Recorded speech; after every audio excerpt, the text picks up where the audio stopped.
Hi, David. Hi, David.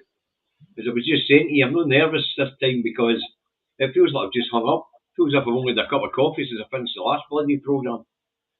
This scares the shit out of me all the time. Doesn't matter how many times I do it, it's like bottle's gone, totally, every time I do it. Right, I'll just get Facebook aboard now. Afternoon, folks. Welcome on my board. It's the Two Davies on the 14th of the 4th, 2025. And we'll get Facebook on board, let a few more of you get in the door, and then we'll get on with it. Now, with them being so close together today, I imagine that we'll lose quite a few audience members, David. Yeah. Don't worry about that. It's to be expected, right? And when we change the schedule, it's beyond our control because David had to take Sarah, get things sorted out, but that's it. If the mere fact she's growing another head, I wouldn't worry about it, David. No, I mean, either. You said, I'll just chop one off, she'll be fine.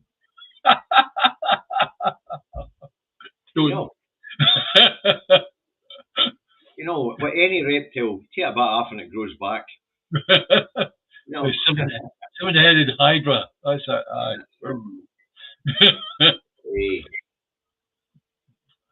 Right, afternoon, folks. Who's a wee look, see who's in?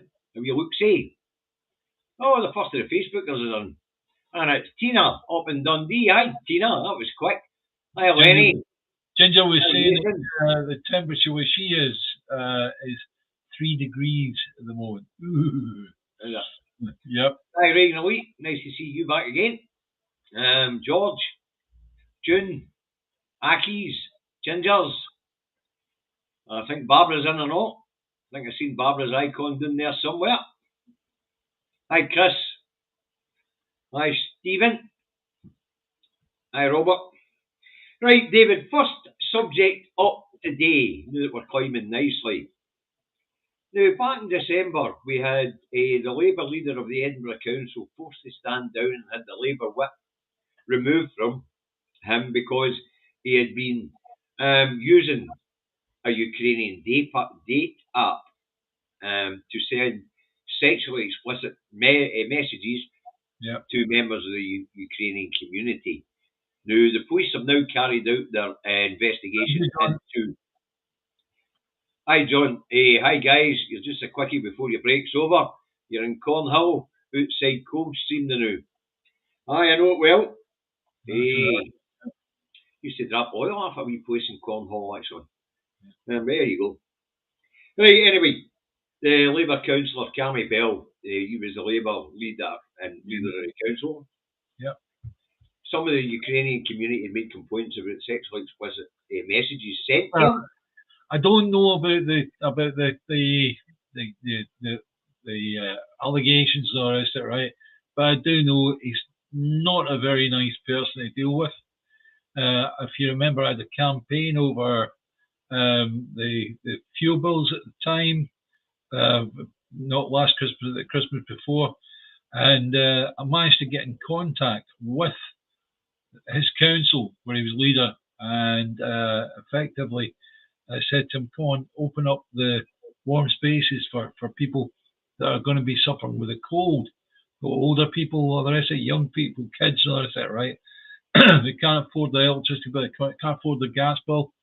And basically, I was told, and this was the police that was told this, don't forget, that, and I got it second hand off the police, was get stuffed. Right, Charlie, didn't you get? Come on. Get stuffed. Right, anyway, let's get back to the core message here. Anyway, the police have investigated these complaints and they've found that he's no case to answer. Although he was on this dating app and he had propositioned a few men because he's gay. Yeah. Apparently they've decided it was nothing more than normal activity on that sort of dating site. Yeah. Now, Mr. Cammy Day, Mr. Day, who is now claiming that the people who made complaints were put up to it by the SNP. He even took legal advice to try and sue the SNP for a political witch hunt, and his legal advisors tell him to fuck off and don't be daft. You know, you're talking about people from a separate state who are taking refuge here in Scotland. They've set up a dating app for themselves. You've got the information for the council about the dating app. You went on to the dating app. You're the one that made an arse of yourself. Yep, there's no illegality here, but you're the one that made an arse of yourself. Yeah, Nobody else tried to bring you down. at the end of the day, things like that, providing there's no, what I mean by there's no criminal activity, right? Get on with it, right? So long as the woman involved are of legal age, all the rest of it, right? And Well, that's guys, actually. well, all right. What happens behind closed door is entirely up there. However, he's not a nice person. Well, I don't know the guy, but what I do know is these people who made complaints about him, they didn't think his behaviour was appropriate. And it was, after all, a dating app set up for them. Yeah. Believe it or not, it was set up with the Edinburgh Council, I believe. Yeah. And that's how we got the information on it. I'm not 100% on that, but we know he'd used council information to get details of these people. Yeah. That in itself is a no-no. Yeah. Using a privileged position to get information about people like that is a no-no. But anyway, they've decided no illegality has taken place. So I dare say he'll be reinstated to the Labour Party shortly, and will maybe retake the whip, depends on how he was treated by the Labour Party during the investigation. Yeah. So, Cammy Bell tries to blame the SNP for his behaviour online on a dating app, and he's telling, I wouldn't behave yourself, you dafty. Yeah. Right, next up, of course, David, you'll have watched bits of the debate at least on Saturday in the House of Commons on emergency powers to legislate to take control of the Scunthorpe Steelworks. Now, in that debate, they justified ignoring the plight of Grangemouth and the plight of Talbot in Wales by saying that this steel plant was vital for construction, for railways, and for, of course, virgin steel for weapons, armament. Yeah. You know, so basically, it was important to keep it open in the interest of national security. Yeah. Of course, strategic infrastructure. Is it necessary to keep it open, or could they buy the steel in from elsewhere? Of course, they could buy it in from elsewhere. Of course, they can buy it in from elsewhere, but if you imagine that a major steelworks like that, right? And it is a major steel. There's two different plants that they have next to each other, right? Produce a lot of steel. They require a lot of energy to keep running, and that's what the problem is, because it's the cost of that producing that energy. Yeah, because they admitted on Saturday that it's going to cost them £700,000 a day just to keep the bloody things warm, right, whether they're producing or no. And if they let it go cold, that's it, it's gone. Yeah, right. You start again, you build it from the ground up, right? However, anyway, what's interesting is, let me just finish what I'm saying, right? Well, take it quickly. You look at Grangemouth, right? Grangemouth does constitute a security issue for Scotland. Without that security of fuel, security of energy in Scotland, we are stuffed. And also, it offers us no help whatsoever when it comes to self-determination. You can imagine the phrase that's going to come from Westminster now when we talk about... we won't sell the energy. That's never going to fly, David, because we just tell them we're going to switch off the fucking lights if they need that. Yeah, I know that. Appreciate that. But then it comes down to it's a fight. And it helps no one. Doesn't matter. The important bit was what I was going to say before we've divested off in the segment there was the important bit about the bollocks coming out of the Westminster and saying about the different situations in Scotland and Wales was that the bill was specifically written to facilitate maintaining steel production in England. Never mind DL in Scotland, never mind Port Talbot in Wales. Yeah. Specifically written for England and English producers. Well, also, if you take the smelting plant that's up the road, Fort William, is it? The big smelting plant? Smelting is incredibly energy hungry. If you smelt aluminium, it's like, my goodness me, the electricity that you use for a typical smelting plant is through the roof. And you can imagine they're in the same situation whereby that smelter's going to have to close because they can't afford the energy. No, Ice Ninja, there won't be a show for the reason we're doing it to the Madam Director to see the doctor. So we'll run a couple of hours early today, Ice Ninja. So if you can't hang about, I'm sorry, mate, you just need to watch it and watch back. I can say, Ice Ninja, if you come into my house, I'll get you a cup of coffee and we'll have a good chat. 4 o'clock. Anyway, so apparently, steel production in Motherwell, which left here, isn't important. Yeah. The rolling plant in Cambuslang isn't important, apparently. The Port Talbot isn't important, but Scunthorpe is. Yeah. Doesn't make any sense. What we do know is it shows the absolute contempt of Westminster towards the Scots and the Welsh people. Yeah, it's taking the piss. I know.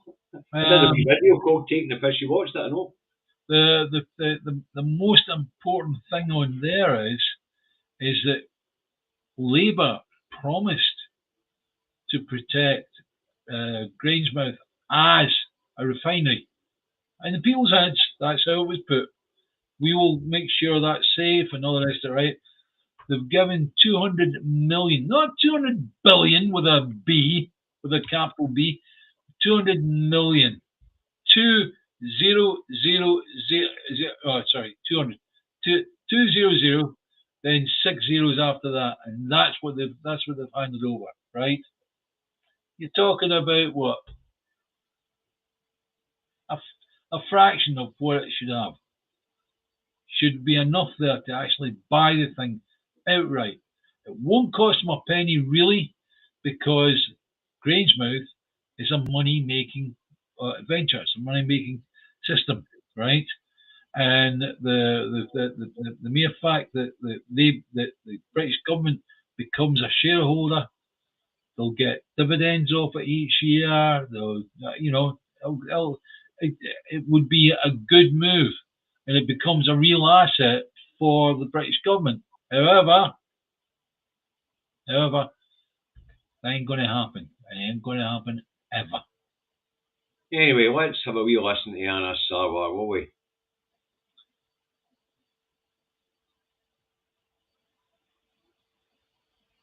Save the jobs at the refinery and to invest in that transition, and we would put hundreds of millions of pounds behind it to make it a reality. You said you'd save the jobs during the election, and now you're not. This is a privately owned company. Did you mislead the voters? As your own MP, Brian Leishman, suggests that you misled the voters during the election. So this is a private company. You specifically said you would save the jobs at the refinery. This is a privately owned company, as you know. Do you think you're an apology to the workers who were relying on you to save their jobs? Do you think you're an apology to the voters who thought you were going to save the jobs? This is a privately owned company. This is a privately owned company. But you made the promise. You made the promise during the election. Do you think you've let them down? This is a privately owned company. Brian Leishman thinks the Labour government have let down the workers and the local people. Do you agree with him? Look, this is a privately owned company. Yeah, but Brian Leishman is your MP. He's a Labour MP. You stood beside him during the election making this promise. He says they've let them down. Do you think they've let them down? This is a privately owned company that has made the decision. You keep saying that, but you failed to save the jobs in Grangemouth. You accept that now? Colin, I don't own Grangemouth. It's a privately owned... Do you accept that the promise you made to save the jobs... I think that's about enough of that. Yeah. I think the point is that was to be made there is, last time I looked, British Steel in Scunthorpe was a privately owned fucking company. Sorry, Charlie, was that annoying you, the shouting, was it? That got him doing that. So as a privately owned company, actually, the answer should be, look, sorry, they're a privately owned company. We can't privatise it. Exactly. And nationalise it, right? You can't nationalise a privately owned company, apparently. That's right. But you can do, as a government in the UK, if you have the emergency powers, to compulsorily purchase. So regardless of what the owners say, the British government can come along and say, well, we've had this valued at 5 billion or whatever it is, right? And we're going to give you that money, whether you like it or not, and we're taking control of it. Well, Kevin, out in the level, I'll tell you something. I'll tell you something right now. I've already written to Anna Sawa in an email. Right. And in it, I pointed out that he made these promises while being in public office, unlike the counterparts in London who were all candidates to get into public office. So he is probably guilty of misusing his position in public office. And I am at the moment looking into seeing whether that is worthy of a report to Police Scotland. I have asked a friend of mine to look into it legally. And he'll get back to me and let me know the chances of whether that would be enough to get Police Scotland to go and have a word with Mr. Sawa, because he was in office when he made that promise, whereas the rest of them were only candidates to be in office. Do you think they'll put a forensic tent up the front of his house? I don't think they'll bother arse.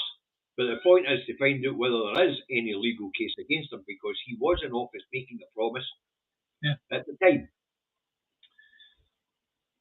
Sorry, guys. You do know what the words were, setting up a forensic tent in front of his house, a la Nicola Sturgeon. It's all right, David. People are not after you. They knew what you were talking about. There's no need to mansplain to our audience, dear boy. Mansplain. Aye. That's where men have got a habit of stating the bloody obvious and then explaining the bloody obvious. You know. I think we've got a fiduciary responsibility, David, to effectively, for anybody that comes on board that may not be into what we're into, to explain what we're on about. Aye, okay. Right, sorry. Right, we're still on about this this thing with Scunthorpe. No, we're moving on. No, we need to close it up. The only opportunity that we've got in Scotland, thanks Paul, thanks very much, the 200 million that Labour are on about will not even scratch the surface of what's needed for the supply chain in Grangemouth. Quite right. Yeah, you want better than that, Paul. If you read the Waller report, none of it's government money. Yeah. It's ought to come to the private sector. That's right. Not a single penny of UK taxpayer money will go into Grangemouth and in the new green port that's to be created there. Not a single penny. Well, so the 200 million promised is just an incitement, basically another Ponzi scheme like GB Energy, where these private companies that move into the green port at Grangemouth will be allowed to go to the government to access some of that funding. Yeah. In the form of a loan, but they'll have to put up X amount of funding themselves to be able to get it. Well, Rachel Reeves, her raison d'etre, so she says, is growth, right? Growth. Now, when you're looking at a business that is going to easily make money and has got other routes where it can make even more money in the future, one would think that providing the capital to go into such a project that's going to produce money for the government, for the United Kingdom, would be common sense. I think the reason why it's not common sense is because it's Scotland. And these politicians, well, hold on a second, let me finish, right?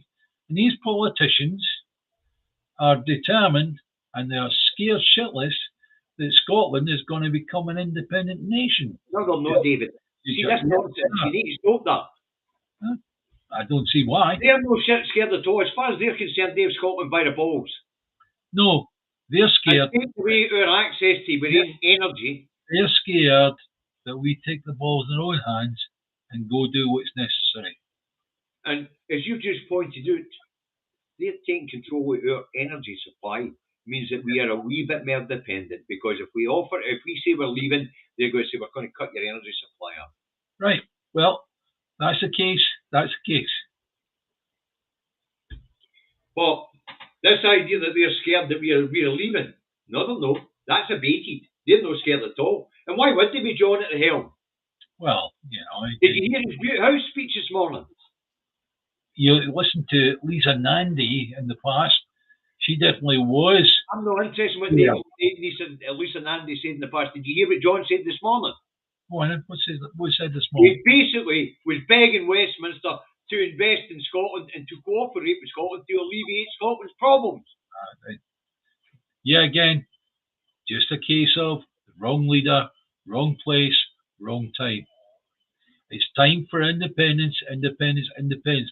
And I'll keep saying that until everybody gets the message. You can't read up the war you want, but until the people decide it's time for independence, no you, then it's not going to happen.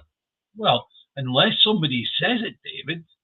I don't understand what your attitude here is regarding this, because until somebody actually says it and says, right, guys, come on, we need to club together, get on with it, right? Thanks, Stella, and get on with it, then it ain't going to happen. So if you got an opinion on this, guys, please put it up in the comments.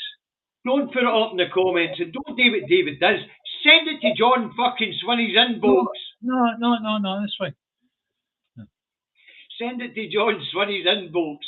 Don't put it in the comments where I'm going to waste my time trying to read them. The camera. Did someone mention me? Can't get the kettle on, as Aki stole it and is flogging it. Aki's, get the bloody kettle back. I want a cup of coffee, and Rachel's been put out of work for the time being.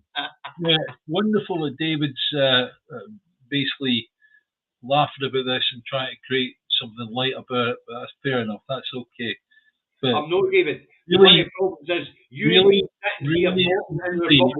our need for being independent is becoming incredibly urgent. It really is.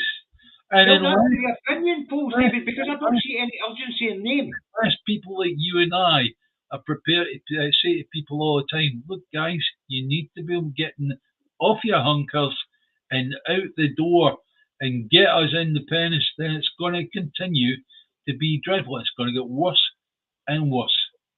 You're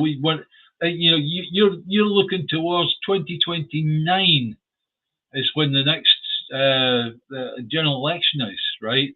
And possibly that being a plebiscite election, right? There are other routes that we can go. It doesn't just have to be a plebiscite's nice, but there are other routes to go. We're not talking about Salvo, because that's just daft, right? I'm now a redundant. Redundant lady at the Bank of England because Aki stole the kettle. Right, no, David, that's not it. You're misreading me here when I say that. It's all right for us to be saying this here every time we're on. What we really need to do is ask the audience to put the pressure onto John Swinney. Yeah, fine. Okay. Tell us if our audience is a fair-sized pressure group. Tell us if you're going to do that, guys. You know, we're going to email them, David, instead of hoping they watches this. But they have a direct route to us at the moment. At least tell us if you're going to do that. Oh, at least Swinney didn't mention Indy once today. You're right, he didn't. Right. So, folks, I mean, it's all right, us. And I agree with David, that is time for independence. But it's no us there's no point in us telling you that every time we come on, because what happens is it becomes repetitious and you get bored with it. So I think we'll change it a wee bit and say it's time for independence. You guys start firing emails at John Swinney. Start firing emails at your local representatives. Yeah, well, start putting pressure on them, as well as talking to your friends and families and getting them support. Because at this point in time, when people say things like the need for independence is more urgent, and the next opinion poll hits the table and we're still at 50-50, it doesn't show the need for independence being more urgent, David. Well, that's providing you accept every single one of the polls. I don't. Not everyone. I don't accept any of them. But on the main, right across the board, since 2014, support hasn't shifted for 50-50. Yeah. So there's no impetus on our politicians, and there's no fear on the politicians doing that road. None. Yes, there is. Yes, there is. I believe there is. I Well, really if do. there is, why is it John basically was acquiescing to Westminster today and no mention of Scotland's future as a possible independent country? In the wrong place at the wrong time. Either that or he feels comfortable as well. John would be ideal if we gave him the job of First Minister and we're already independent and just want to keep things going. Well, I don't want to get after this sidetrack, David. We've got all the wheels to get through. But as I say, as far as the Westminster politicians are concerned, what you fucking mean? Of course we got time for it. Let me answer that. That's the problem. You don't have time for it. And that is wrong. We need to be showing people how angry we are. I listen to how angry you are when we're on the phone, right?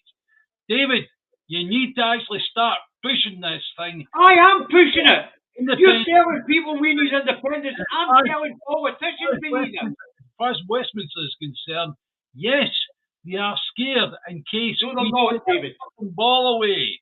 They are not scared at all. And I'll tell you why they're not scared. And I'll tell you why there's no impetus for independence in our politicians either.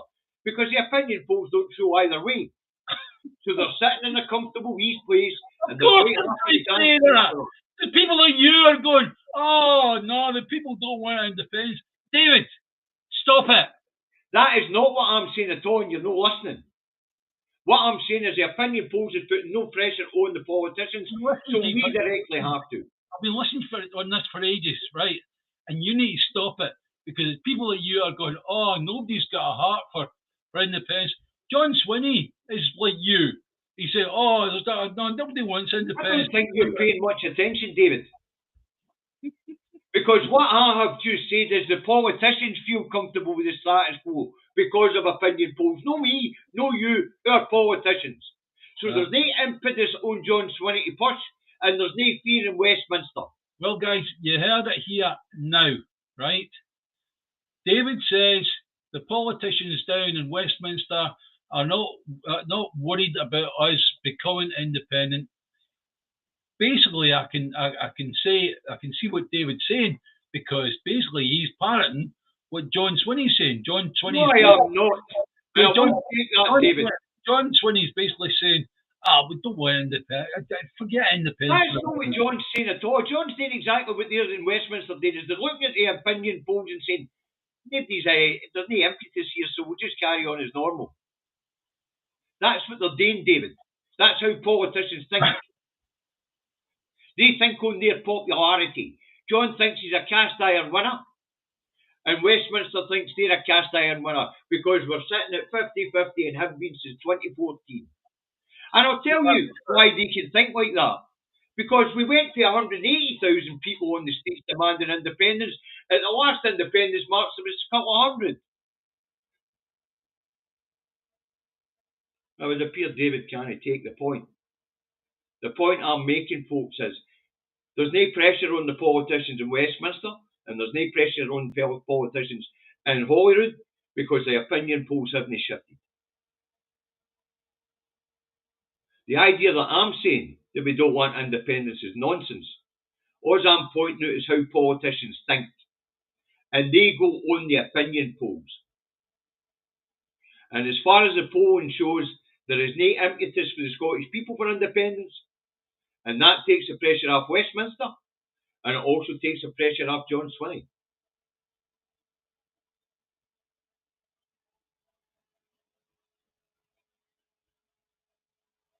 So that's where we're at, as far as I can see. There is no if, buts, or maybe about this. It is time for independence. as far as we're all concerned. But as far as John Swinney and Westminster are concerned, that's not what the opinion polls say. That isn't what the opinion polls say. In fact, the last one I've seen had no in front. The last one I've seen had 51 for no and 49 for yes. And that's the point, Patrick. They're all playing it safe because there is no pressure. And that's why I say put pressure on your representatives.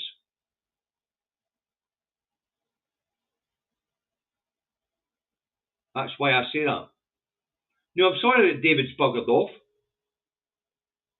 And as far as I can tell, he's thrown his toys out because we're having a debate on this. But the point is, folks, without any pressure from the public, and the opinion polls don't express pressure from the public, the politicians in the SNP and in the Scottish Government are not shifting. They're no shifting.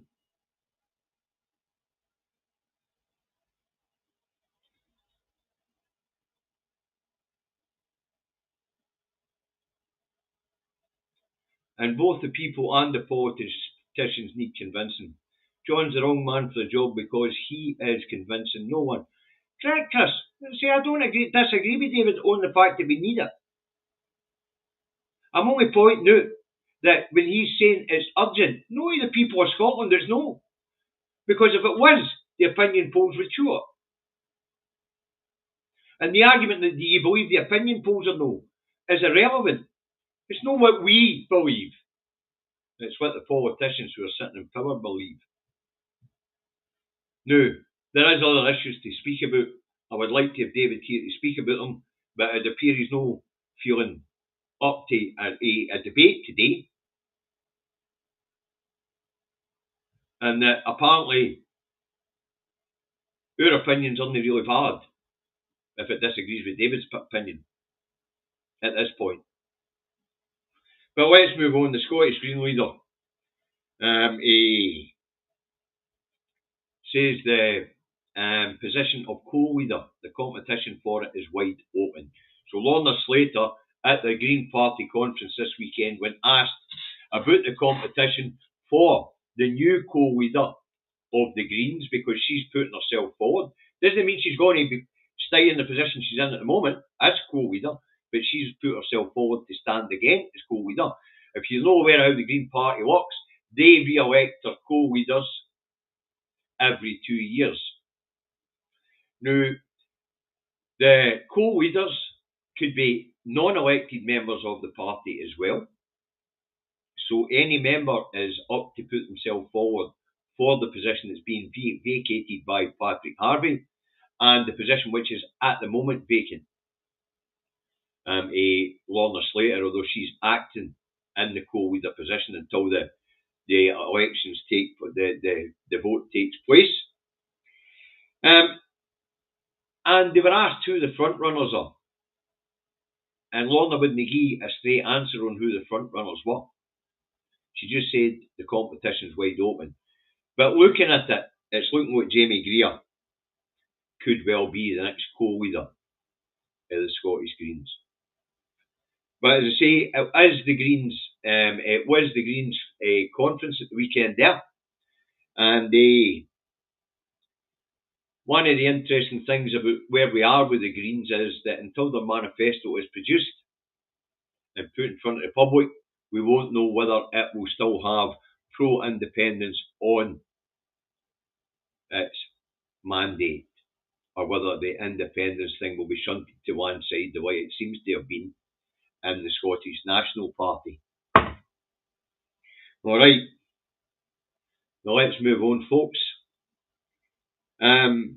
Christine McKelvey's funeral was at the weekend, folks.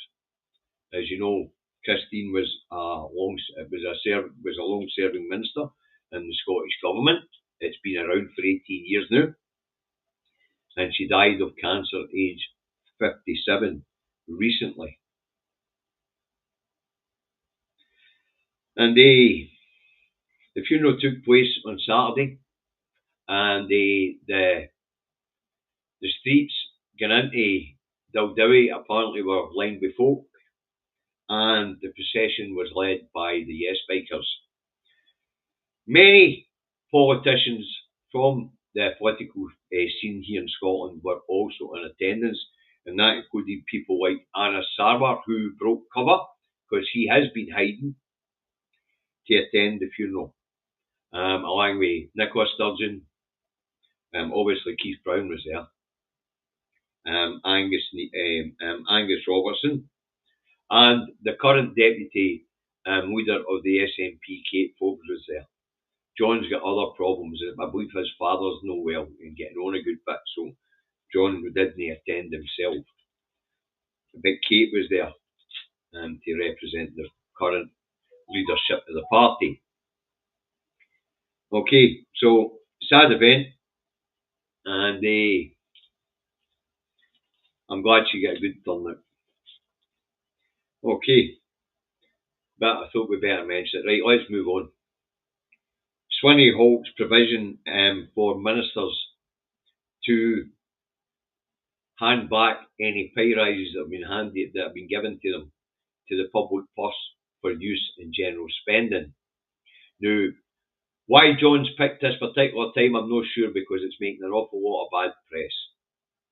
Anybody that doesn't actually know that Scottish ministers have been handing their pay rises back into the general fund since Alex Salmond was the leader would think, reading those headlines, that John Swinney had just given his ministers a 20% pay rise. He hasn't. The pay rises for politicians are set with an independent board, and that independent board sits each year or every couple of years and has a look at politicians' pays and decides how much they're going to go up by. In fact, sometimes more than once a year. So the 20% they're talking about is what's been given to these people by the Independent Politicians Review Board over the last 18 years. And that 20% isn't being donated to general funds anymore. John has taken away the provision or a request that ministers in the Scottish Government don't take their pay rises and give the money back to the public purse. So it does look as if they've had the 20% pay rise. They haven't. These pay rises have been awarded over multiple years and not taken up by the ministers. John has just made it easy for them. He's just told the ministers, you don't need to put the money back into general funds anymore and into the public purse. You can start taking the pay rise. And well, when we think about it, 18 years these guys have been living on a basic salary without accepting the pay rise. And even though their salaries are quite large, people tend to live to the extent of their means. And because of the cost of living crisis, some of these people who are politicians will also be feeling the pinch because they haven't taken a pay rise for 18 years, even though they're living at the extent of their means. So they haven't had a pay rise in this particular year that I'm aware of. All that's really happened is they have been told, okay, you don't have to give the extra money that's been given to you due over the last 18 years as Scottish Government ministers back to the public purse. You can keep it yourselves. And as I say, as a lot of them haven't had any extra in their wages for 18 years because they've been given it back into the general fund to be spent in public services, I dare say they'll be needing it. Okay. I dare say they'll be needing it. Now, how are we doing for time? I better get motoring. Okay, here we go. Rachel from accounts. Yes, Rachel, I have given you a mention. To announce 20 billion quid for UK companies to help cover them for the costs of Trump's tariffs. Now, if David was here at this point, he would tell us, but hold on a minute, the American importer pays a tariff, know the person who's selling them it's here from the UK or from Scotland. And he's absolutely right. The money's not there for that reason. The money's there because it's anticipated that a large percentage of the businesses in America who currently buy from Scotland and the wider UK will either cut back the size of their orders or they will stop ordering. And if that happens to a company, then they can go to the public purse and ask for funds to cover the shortfall in the meantime until they find other markets.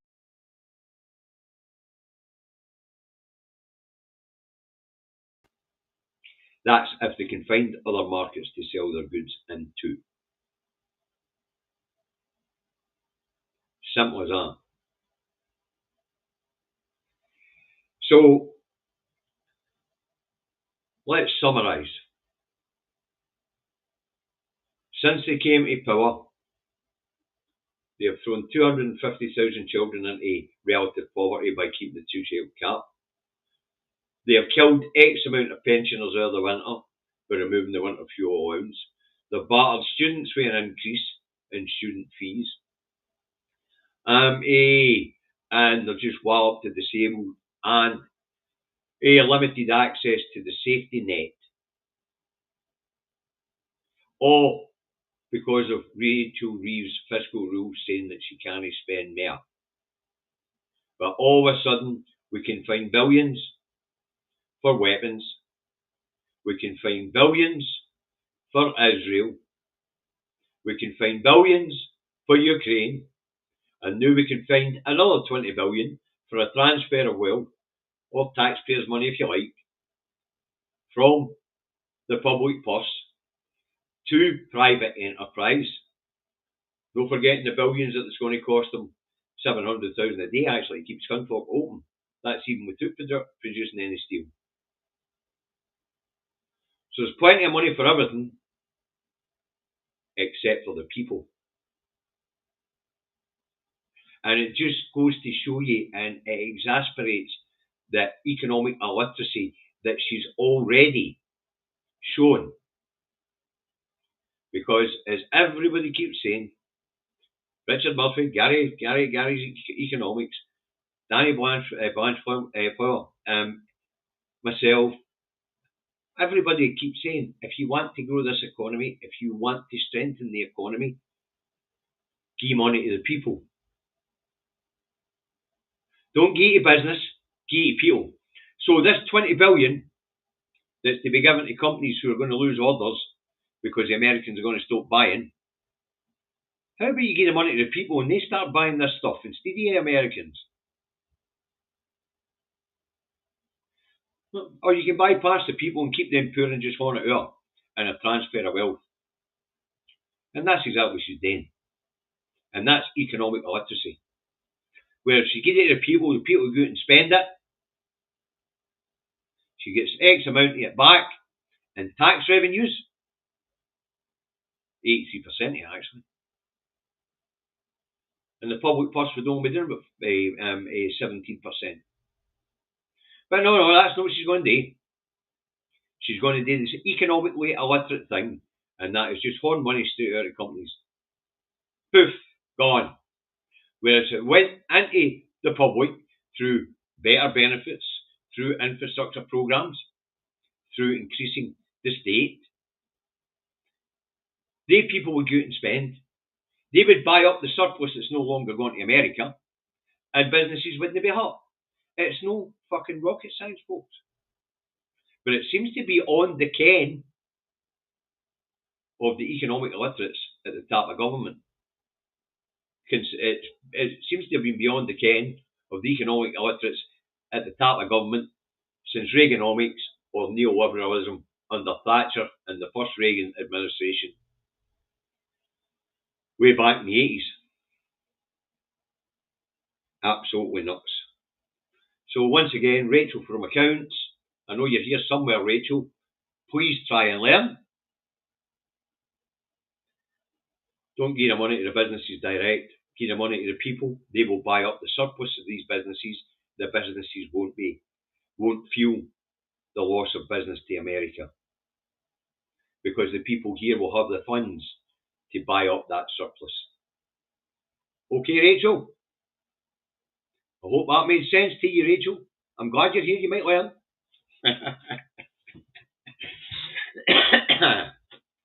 Hey, the reason for it being, of course, folks, as we all know, when you're in the grubber, every single penny you've got goes into the market. That's just covering rent, electricity, and food. Yeah.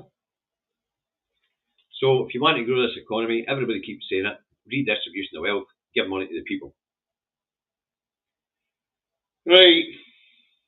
Now it appears there's more trouble at mill for the Labour government, because West Streetons just went to war on you, Rachel, for accounts. Because West Streeton has just told Rachel for accounts, you better rethink your benefit cuts, because at least a dozen sitting cabinet ministers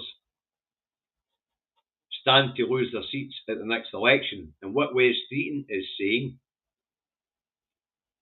is that no matter which sweeties they horn out at the end of this parliament, which is generally how it works with governments, folks, you get 4 years of fucking bad policy, and then you get a wee loosening of the purse strings at the last year to try and say, oh, it wasn't too bad, we'll re-elect this lot after all. Well, West Streeton is warning Rachel Reeves, the Chancellor, that ain't going to work. That things ain't going to be better by the end of this parliament. And even if she did manage to give a couple of wee sweeties away at the end of this parliament, it is not going to be enough to keep the people on side. Let's see what Rachel for accounts is going to say. You only know how to make tea. It was all I was allowed to do at the Bank of England. And I have Gary coming round to teach you later. Well, I can't think of a better teacher, Rachel. Because sitting watching your mum with a chequebook didn't work. So West Streeton is warning Rachel Reeves to rethink her benefit strategy, because at least a dozen sitting cabinet members face losing their seats at the next election. Some things do warm the cockles of my heart. Right, where we go. Very little time to go and only one host. Trump goes back on tariffs, and I don't mean the 10% blanket tariff that's ruined the world. I mean specific tariffs in specific sectors because of pressure within the United States. In this case, it's the tech bros. They're demanding that Trump rolls back tariffs on specific items like mobile phones,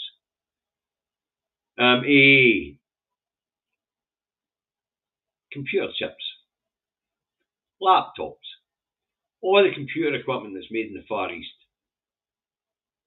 The tech bros who are taking a hammering, allegedly, because of Trump's tariffs, are demanding that he steps back from the precipice when it comes to their industry, because they are getting hammered. They can't import the stuff that they're paying Chinese people to make because they don't want to pay the American workforce to make it. And it was interesting watching an interview this morning. I think the interview took place yesterday with somebody who was trying to explain what it is that Trump's doing. And it has to do with something that I was saying they were doing. And that is that they are weakening the US and the UK so that manufacturers will come here to produce, because our labour will be so cheap, as opposed to these people outsourcing the labour to the Far East. It'll be the Far East outsourcing their work as well as the stuff that we'd outsourced, it ain't coming back, because we will be the cheap ones in the sweatshops. We will be the ones on $1 a day trying to survive. So apparently what Trump's doing with his tariffs, folks, he's undermining the labour market in America in order to cheapen the labour market in America, to incentivise billionaires in America to bring the work back from the Far East, where they outsourced it to because labour was cheap, to America, where Trump's making labour cheap again. So basically it's an attack on the living standards of what the Americans call the middle, in order to get the billionaires to bring production back to America. And the same thing will apply here in the UK. One of the reasons why UK companies outsourced all the manufacturing was A, the natural resources needed to produce them are not here, they're elsewhere, so there's no import costs if the materials needed are already in the Far East. And the other reason they were outsourced was because labour was cheaper in these places. Well, it appears that the aims of both the UK and the US is to undermine living standards, bring down consumer protections and worker protections, and lower the costs of production, which the main cost of production is labour, to encourage big tech companies and manufacturing companies to come and manufacture in the brand new Sweatshop USA and Sweatshop UK.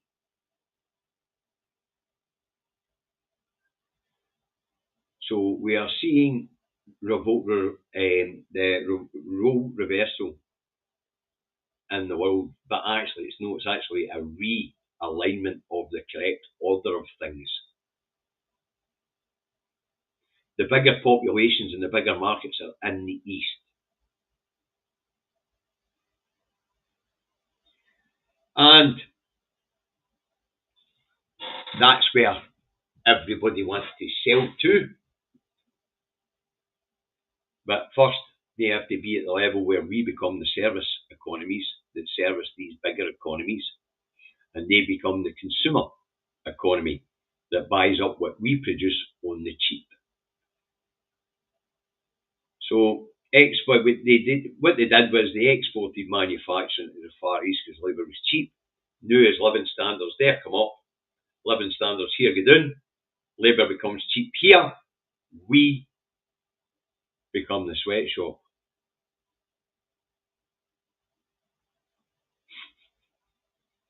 I suppose you could say there's some logic in what he's doing. After all, that's what made China great again. And I suppose that'll be the downfall with the Far East eventually enough. As the market there becomes saturated. And then all the need will be here. So we'll have a role reversal again. The governments in the Far East will start to undermine the living standards of the people there. And the living standards of the people here go up. And I'll just get another role reversal. It's a big cycle, folks. A big cycle. And of course we have the continuing conflicts in Ukraine and the continuing conflicts in the Middle East. And while everybody's looking at Trump,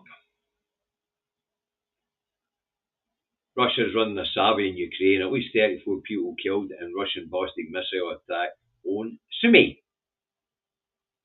which is a town in Ukraine. And as I say, while everybody's dealing with Trump's chaos, Putin's making advances into Ukraine. Zelensky made a plea today for Trump to come and see for himself what's happening. Don't think so. Don't think he's got the bottle to get into a war zone now and anything else. And in the meantime, back over in Israel and the genocide in Gaza. Israel have just wiped out the last functioning hospital in Gaza. And Israel has said it's going to intensify or expand its offensive in Gaza. And of course, all the attention is still on the big orange man stamping his feet and demanding that the remaining 59 hostages that are being held by Hamas are released, while nobody's talking about the thousands of Palestinians hostages being held in internment camps in Israel. And while Starmer's stamping his feet about atrocities in Ukraine, his gob shut about atrocities in Gaza, and they are undermining the democracy of what the veneer of democracy in Westminster Parliament by absolutely refusing to disclose whether parts being made for F-35 fighter jets here in the UK are being used in the Israel-Gaza conflict. We know fine well they must be, because without these parts of the UK, the F-35 can't stay in the air. We're no any clearer on the funding that the UK government is providing the failing Israeli economy. And they still won't tell us the purpose of the ongoing reconnaissance flights from RAF Akratia in Cyprus over the Gaza Strip. So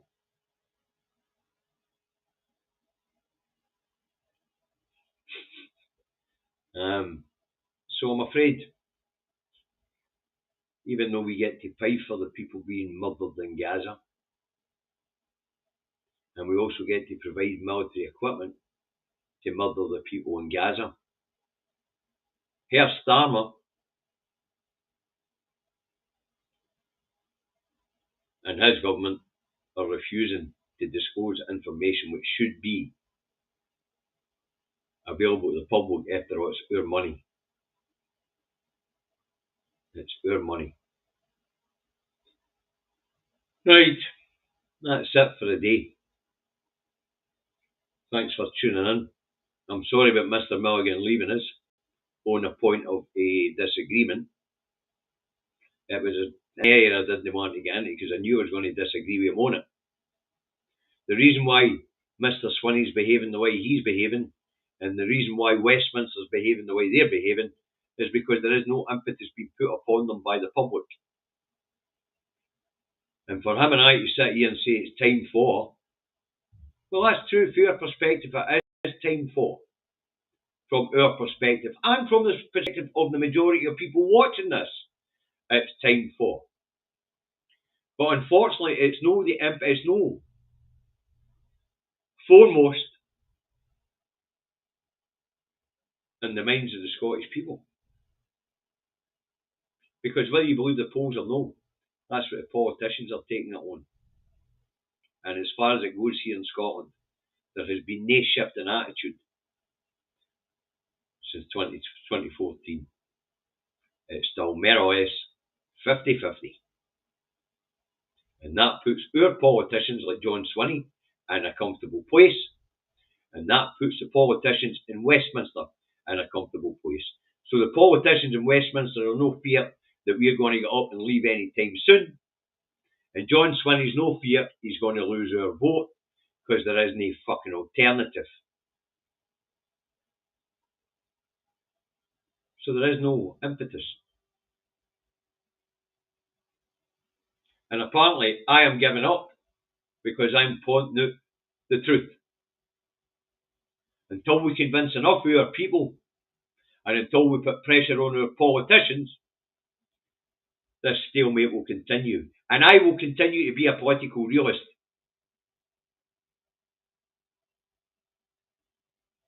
I'm not having flights and fancy. I'm not telling people what I want. Because I want the same as David, no use. I want independence and more. But I'm one person. You're one person. We need to convince all the people, or the majority of the people, and the polling doesn't reflect that.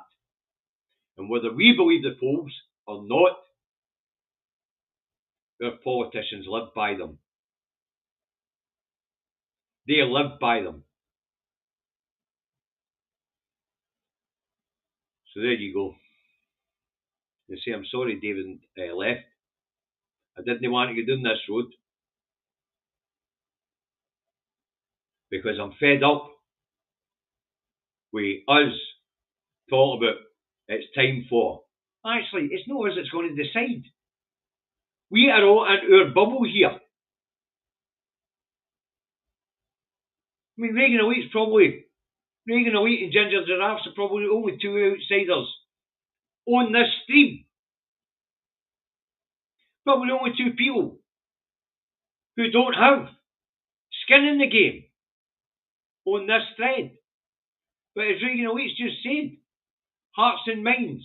And we aren't convincing enough hearts and minds. And that means there's no impetus in our politicians. There are no fears in Westminster. And there's no impetus to drive forward in Holyrood. Because according to the polling, we are no one in hearts and minds.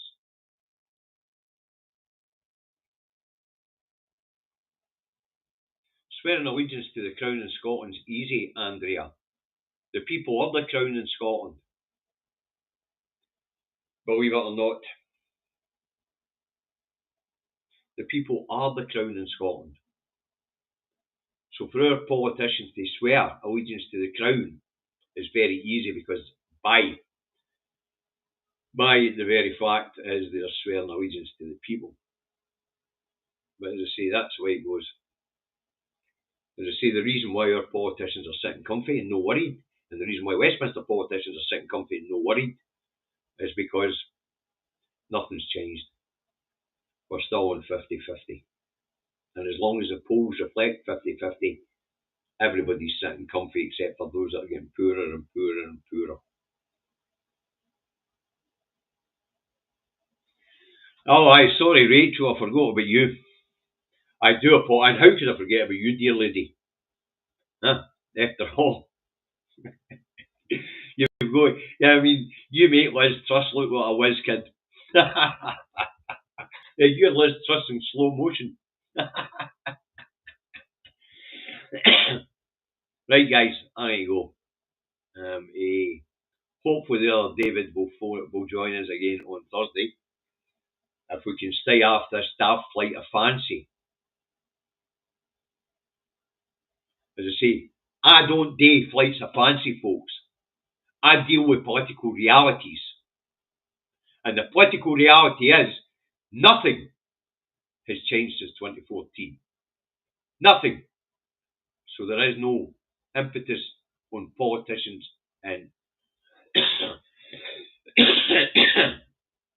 in Holyrood to do something, and there's no fear in the politicians in Westminster. None. And until something changes, that's the way it's going to be. Thanks for moderating today, moderators. Thanks for your kind contribution to food banks, folks. There is a change in the tax laws that come up which might affect that, what we do here on this channel. But I'll keep an eye on that. It's got to do with HMRC and side hustles and a tax relief on side hustles. But what they're doing is they're going to redefine what a side hustle is, and it might bring this into it. But then David and I will incorporate it as a company and declare it as a not-for-profit company. Then hopefully we'll be able to carry on as usual. Okay. Right. I'll catch you all later, folks. Look after yourself. Look after each other. See you tomorrow morning at 10:30. Hopefully the other David will be back with me on Thursday, where when we just agree to disagree, and when I know we're going to agree to disagree and say, no, we're going to move on, then we move on. Because I knew that disagreement was coming up, folks. Millie, they're the only party of independence. It's just that they've got two factions in the party. One are gradualists and the other ones are want it new. John's in the gradualist camp. And as far as he can see, gone by the independence polls, he's got all the time in the world. He needs to be a gradualist. But the idea that the SNP are not the party of independence is nonsense. They're the only party of independence. The Greens, they haven't issued their manifesto yet, so we don't know whether they're going to be a party of independence. And the Alpha Party are so irrelevant that they don't count as a party of independence because they're no relevant. And the one elected official they have wasn't elected as an Alpha official, and she'll be losing her seat at the next